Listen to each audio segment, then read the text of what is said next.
Hey, it's Mr. Hasquin, and it's another thing you should know just by being alive. Today, it's another someone, and I'm going to go a little more in depth into George Washington. We spent a lot of time talking about Washington and some specific phases of his life, but I want to talk about George Washington, not just the first president of the United States, but the indispensable man of the American founding. We often think of Washington as a marble statue, aloof and serious, a powdered wig, crossing the Delaware. But the reality was, well, in a way, more complex, and it's worth knowing about him. So, he was born in 1732 in Virginia, and he had very little formal education and was more surveyor and soldier than a scholar. During the French and Indian War, he gained military experience and a reputation for both being brave and also fallible. And if you fast forward to the American Revolution, he was unanimously chosen to lead the Continental Army. He lost a lot of battles, like a lot. And the thing is, he didn't quit. His persistence and his willingness to learn on the job is one of the big reasons that the United States even exists. So now, Washington could have become a king, seriously. After the war, many in the military and the government would have backed a monarchy with him at the top.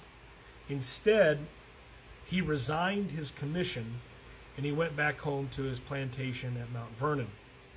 That move, voluntarily stepping away from power, stunned the world. Even King George III said, if he does that, he will be the greatest man in the world. He later served 2 terms as president. He set norms like the cabinet system, neutrality in foreign wars, and the peaceful transfer of power. He also refused a 3rd term, again choosing to step away.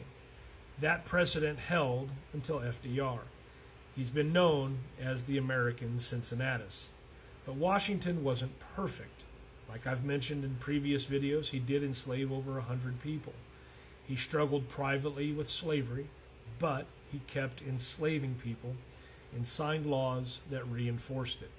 Even in death, he freed only some of the people he held in bondage, and only after his wife's death. He also approved policies that hurt native peoples and worked to strengthen federal control during moments like the Whiskey Rebellion. So here's what you should take away from George Washington. He earned reverence for his leadership and his humility and his commitment to democratic ideals at a time when no one could take democracy for granted. But he also participated in and benefited from systems of oppression that we rightfully condemn today. He is both foundational and flawed, a man worth studying not as a symbol of perfection, but as a symbol of how hard leadership is and how much character matters. Because if you're going to name a capital city after someone, you should probably know who they really were. So that's just a few words today that I have on George Washington. Thanks for watching.